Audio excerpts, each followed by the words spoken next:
Good morning, everybody, and happy Tuesday. I am DJ Riley, one of the hosts from Boys on the Bench, and I am back with my top 4 NBA picks for today.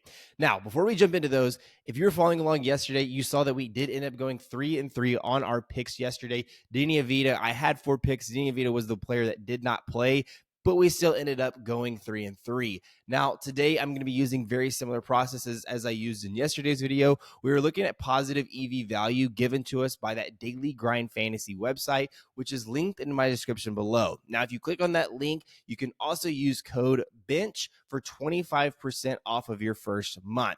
So definitely make sure you're checking that out. I will, again, also be showing you how to use that tool and be using that tool to make all of my picks today. I will also be using Props.Cash, which is a historical data website that just really checks their last 10 and really how they're performing in all of their other games.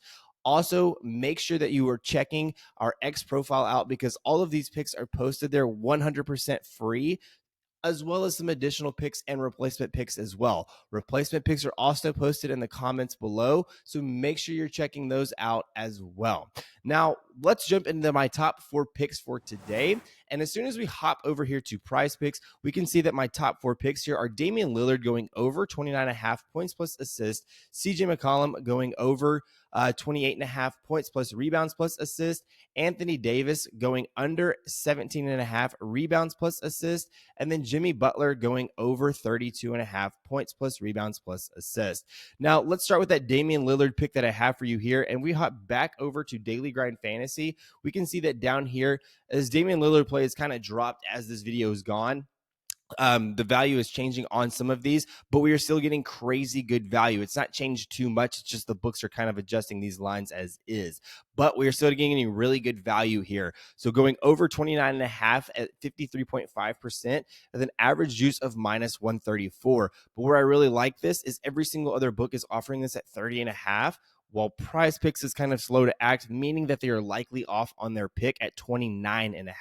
So if we go ahead and hop over to Props.Cash to see what we were getting, we can see here how he's performed over his last 10. He's hit 6 out of his last 10 with an average of 34 over that span. We can also see that in his head-to-head matchups, he's had one head-to-head matchup versus the Lakers this season where he went for 40, but he's played this Lakers team 3 times throughout his career and he's hit over in every single one of these. So again, looking at head-to-head matchups, even last 10, doing pretty well. This Lakers defense is not very good, especially versus points or assists, ranking bottom 8 in both of those, but also allowing the 3rd most assists as well.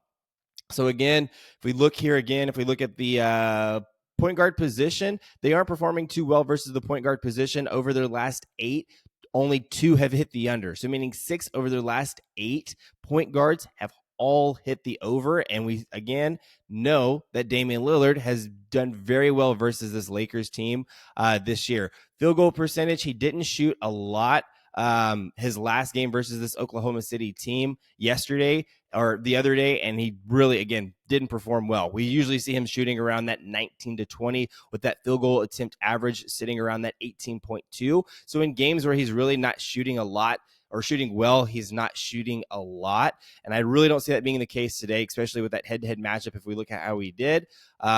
Field goal attempts, he had 23 and made 10 of them. Also had a high assist rate at 12 with a potential assist of 23. So again, he really depended upon that point guard position, dominating the Lakers again today, who have struggled versus that point guard position all season long. Plus, we're getting that 1-point edge from Daily Grind Fantasy because all of the other sports books, again, are coming in at that 30.5, which is just crazy value for us. Now, if we hop back over here, PrizePicks, moving on to the next pick, that is CJ McCollum going over 28.5 points plus rebounds plus assists. Let's go to Daily Grind Fantasy and see what value we're getting there. It's the pick above Damian Lillard here. Over that 28.5, we're getting a 53.6% chance of hitting with that average juice of minus 137. So we can see here several books. All of these books except for one are offering this at 29.5, with the one book offering it at 28.5, but giving us a juice of minus 136, which again is very good odds. Hopping back over to Props.Cash, see what we're getting though. Points plus rebounds plus assists for CJ McCollum. Again, we're getting this at 28.5. They're saying that this is at 31.5. So if we, or was it at 28 or 29? Let's see. Yes, 28.5. So if we bump this back down to 28.5 to see what we're getting, head-to-head matchups, he's played them twice this season.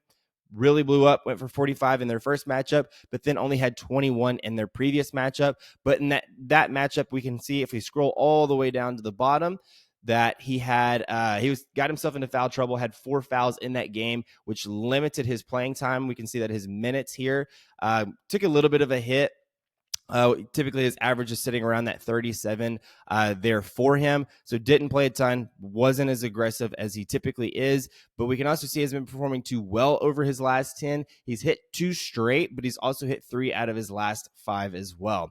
And again, I expect him to be on the upper end of things, especially versus this Oklahoma City defense whose rebounding was quite awful. And we can see in his head-to-head matchup in the game that he did pretty well in. If we go and find his rebounds, he went 6 rebounds and 11 rebounds. These are pretty high rebounding numbers for CJ McCollum, which again is really good, especially if we're looking at his points plus rebounds plus assists. He's typically a pretty low rebounding number, but we can see he's having high success versus this Oklahoma City team this season. If we also look at how he's shooting the ball, it's really around his averages, that 15 to 20 average. That's where he's at. Just did not have a good shooting game in his previous matchup, going 4 of 15, but in his prior matchup, 10 of 17. So again, I do expect him to have a pretty successful game today. And again, we're getting good value, great value from Daily Grind Fantasy, considering all these other sports books are really giving us that 1-point edge from PrizePicks. So if we hop back over here to PrizePicks,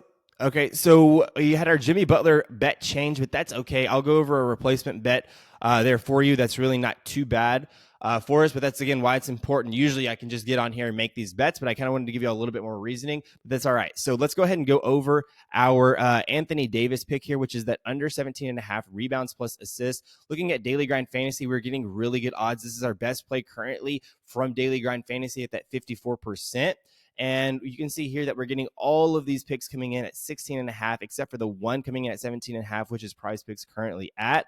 But again, all of these books offering it really 1 point less, indicating that this play is likely to go under. So if we hop over here, we can see rebounds plus assists. We see the Anthony Davis play at 17.5, which is what we're getting it at. Their projections are coming in at 16.3, giving us that 1 point edge as well, which is why a lot of these books are coming in at 16.5.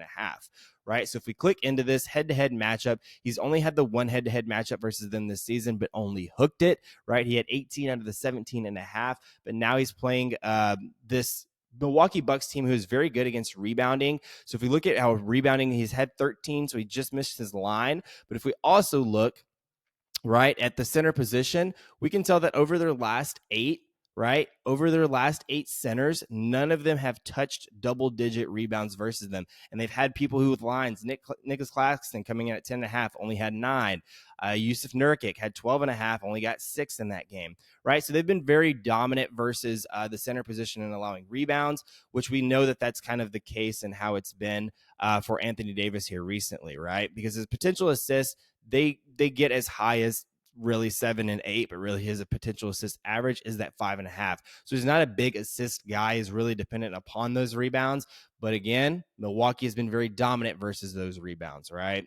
So again, if we hop back over here to Props.Cash, we had that Jimmy Butler bet change from that points plus assist PRA for him. So really, what I really like for him is this points plus assist play.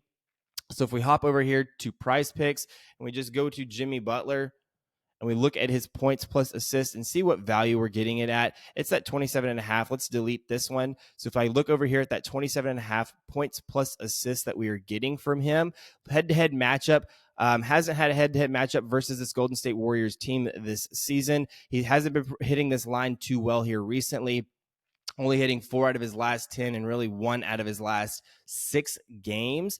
But where I really like him in this matchup today is this Golden State Warriors team allows a lot of free throws. So if we look at kind of his free throws, if he gets the double-digit free throw attempts that we see him get kind of here frequently, right? We see him getting high free throw attempt here numbers. So even if we bump this number up to 8 or 9, so let's say just at 8, and then we'll scroll back up and see what his hit rate is this season. So even when he has at least 8 free throw attempts, he's hitting this line at 15 out of his last 25. Now, if we even bump this number up to double digit free throw attempts,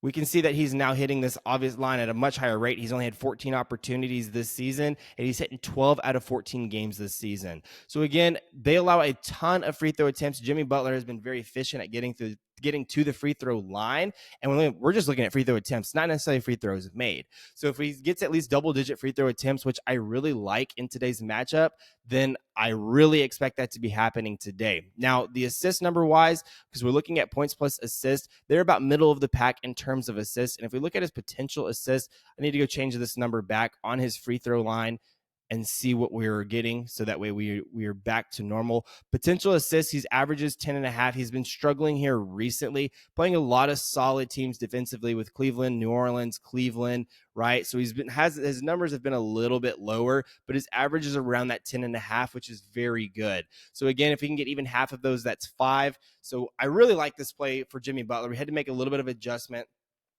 with this positive EV value changing from that points plus rebounds plus assist. And even with it bumping up to that 33.5, I still really like that play as well. But the rebounds versus this Golden State Warriors team are a little bit skeptical from times. So anyways, guys, these are my top 4 picks. Let me know in the comments below which ones you're tailing, which ones you're fading, and even maybe some future picks today. What are your replacement picks that I should be looking into, and maybe even dropping in the comments below.